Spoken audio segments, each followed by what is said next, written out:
Hello and welcome to Taxed and Wasted by the Australian Taxpayers Alliance. I'm your host, Emilio Garcia. This is the first episode that is not Corona Break edition. We think as things are slowly returning to normalcy, more and more stories in the news and more of the things that come up on our news feeds on Facebook and Twitter are not about coronavirus, so we don't need that break. So we're bringing it back to tax, regulation, and waste, things that we think are really important to our followers and to our supporters. So we're going to talk really quickly now about the 60 billion JobKeeper shortfall. Now, a lot of people were really upset that the government overestimated the amount of money that they were going to need for this JobKeeper program. And this prompted this ABC article that says 60 billion JobKeeper shortfall should be spent, economists argue. Now, the headline and several lines within the article would imply that there's like a broad consensus among economists that is well documented and that it's quite obvious that these $60 billion must be spent in another way to revitalize the economy. The article cites 2 or 3 economists, and obviously these are pretty left-wing economists that just love to spend, and they don't seem to think that it's an issue that these $60 billion are not free. Like, we need to pay those back. And it's true, there was an error, you may call it. Now, the error in the $60 billion shortfall was just that the government overestimated how many businesses would need this kind of safety net. And that's a good thing. And so it's really bizarre that what we're saying here is it turns out not too many businesses needed this money from this program. And that's a bad thing. So that's kind of a bizarre thing just to begin with. You'd think that you'd be happy that not too many businesses needed that money and thus you save $60 billion. But the more bizarre thing seems to be to say, okay, well, we're just going to take those 60 billion and reallocate them elsewhere. As if debt isn't a problem, as if debt doesn't have to be paid for. So I think we should just take the freaking win. I mean, for the love of God, we allocated money and we didn't need to spend it all. So why would we? Because we're going to need to inflate our way out of it, or we're going to need to tax our way out of it. And both of those are really bad options. So again, just kind of being an observer of politics, what will probably happen is that the $60 billion will be reallocated somewhere, but I hope not. For our sake and the sake of our kids, that they won't have to pay back another $60 billion. Now, there's another story that was pretty hysterical. So our office here at the ATA is very close to King's Cross, and King's Cross is an area that used to have a lot of nightlife. In fact, it was kind of the nightlife center of Australia. And then the government took a wrecking ball to that economy. So there were a couple of fights that happened there, drunken fights, I think fights that involved people that were on drugs. And there were a couple of people who died as a result of those fights. And so the government decided, you know what we're going to do? We're just going to set a lockout time that's really nice and early to make sure that people aren't drinking late and less people are able to die, right? The issue is these fights all happened before 9 p.m. and then they set the lockouts to just make it completely not worth going out in King's Cross because people want to go out, they want to stay out late.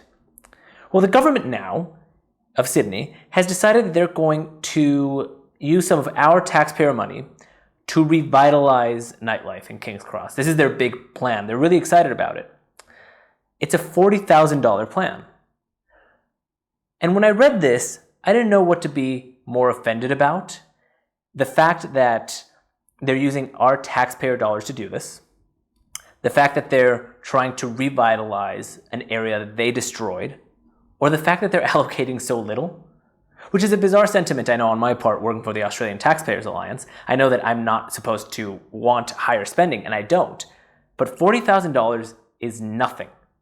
It's nothing. I mean, what are you supposed to do with $40,000? Run a couple of Facebook ads? I mean, what's the idea here? What's the goal? What do they think they're going to achieve? Probably not a lot. So offering $40,000 to King's Cross, the government offering $40,000 to King's Cross to revitalize is the equivalent of having someone burn your house down and then slip you a 20 to rebuild. It's more or less that, because many businesses have had to shut down. There's been a lot of economic hardship in King's Cross, and now they think that they're going to revitalize it with $40,000. Good luck. Obviously, the best thing that they could do is just get out of the way of those business owners, end the lockouts, and just let them rebuild. That's literally the best thing that they could do. Doubt that they will.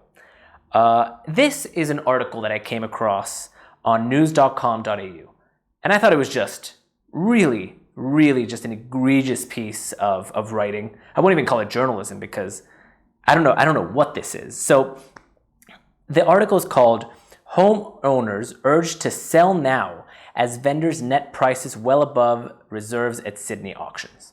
All right. So what is this? This is an article that cites a bunch of real estate agents that are pushing homeowners to sell their properties right now. Now, you read the article, and the first thing that you'll probably notice is that it's riddled with hyperlinks to real estate pages of the properties that these real estate agents have sold.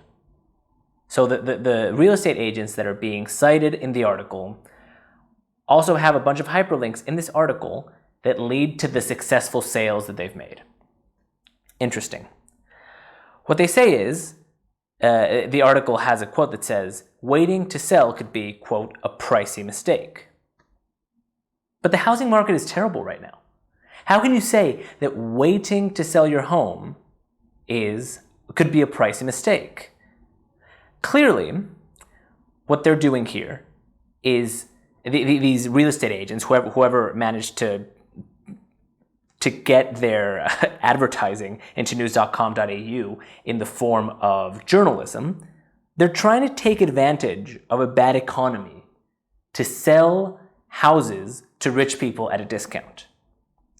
Because one of the figures they cite, for example, which is just incredibly misleading, is they say that the prices right now, more people are buying right now than just before the 2019 election.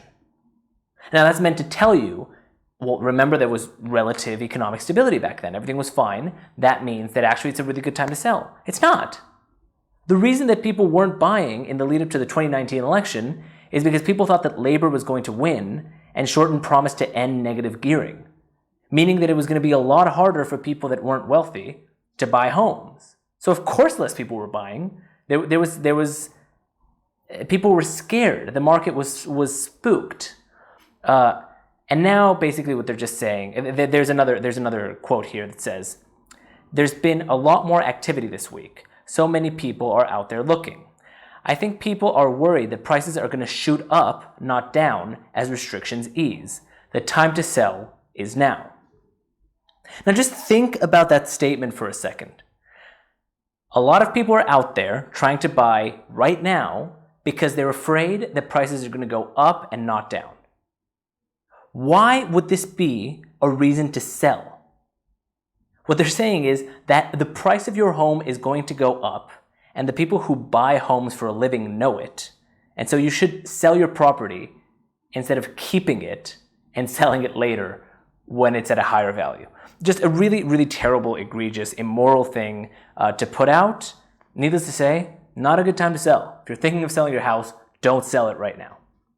Anyway, speaking of housing, Scott Morrison today, so yesterday for anyone watching this, revealed plans to rescue the economy with cash grants for new homes.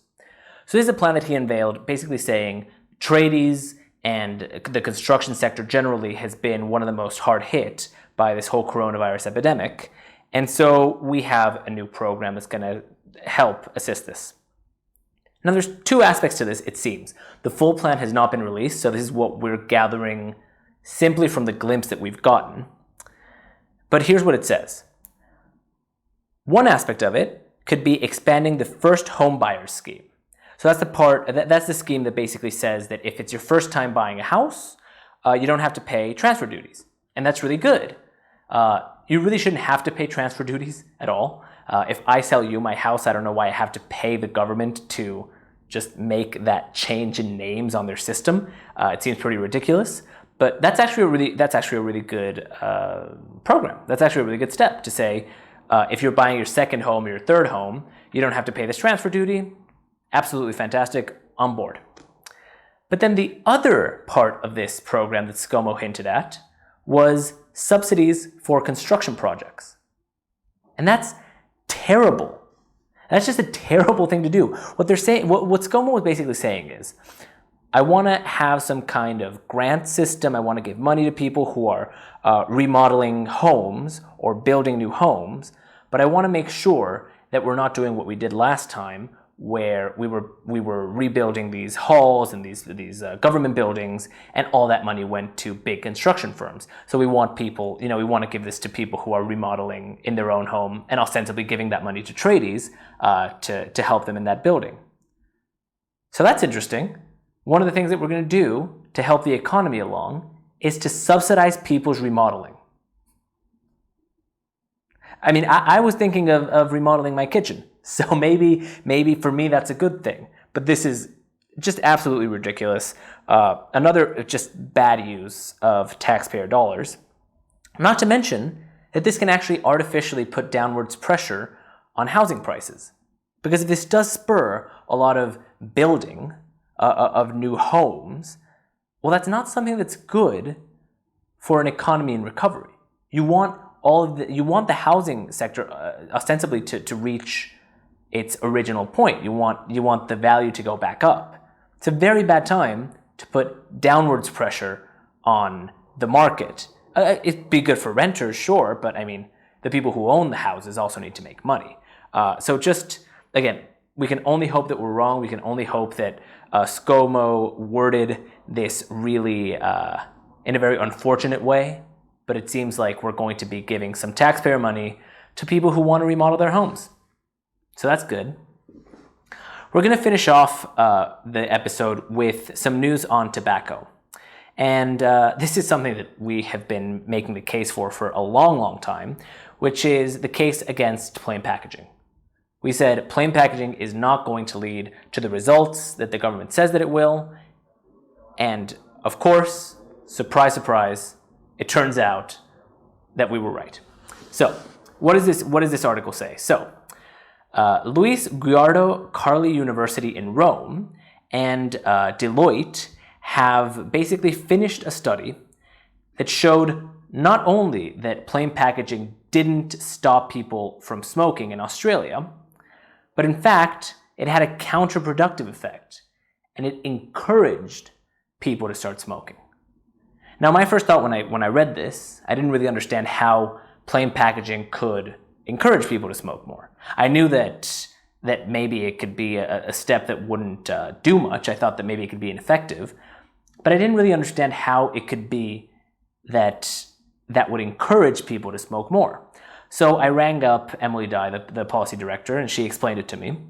What happens when you implement plain packaging is that consumers start to buy based on price and not based on brand. So when you don't have plain packaging, people are privy to buy the brand that they're used to, something that makes them feel like they're buying something nice. But with plain packaging, you'll just go for the very cheapest box of Ziggies. And once you have the cheap box of ciggies, that means that you have more money to spend on cigarettes because they're cheaper.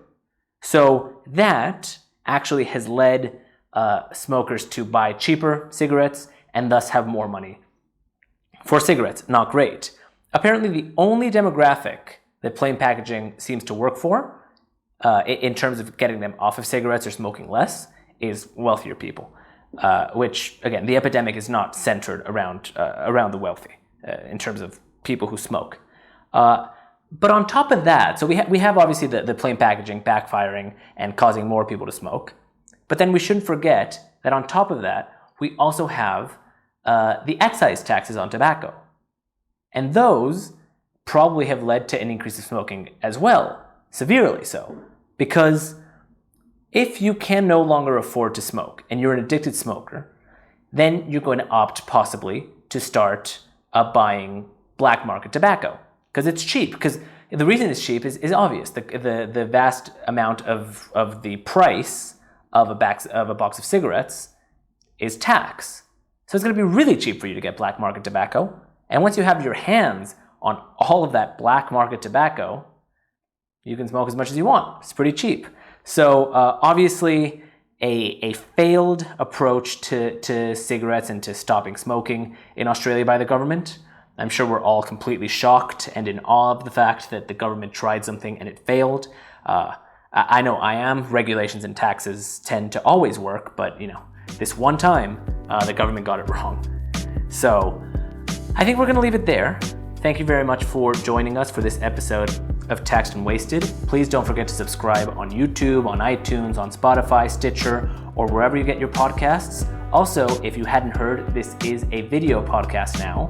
So if you're listening, make sure that you go to YouTube or Facebook to watch the video version. This has been Taxed and Wasted. We'll see you next time.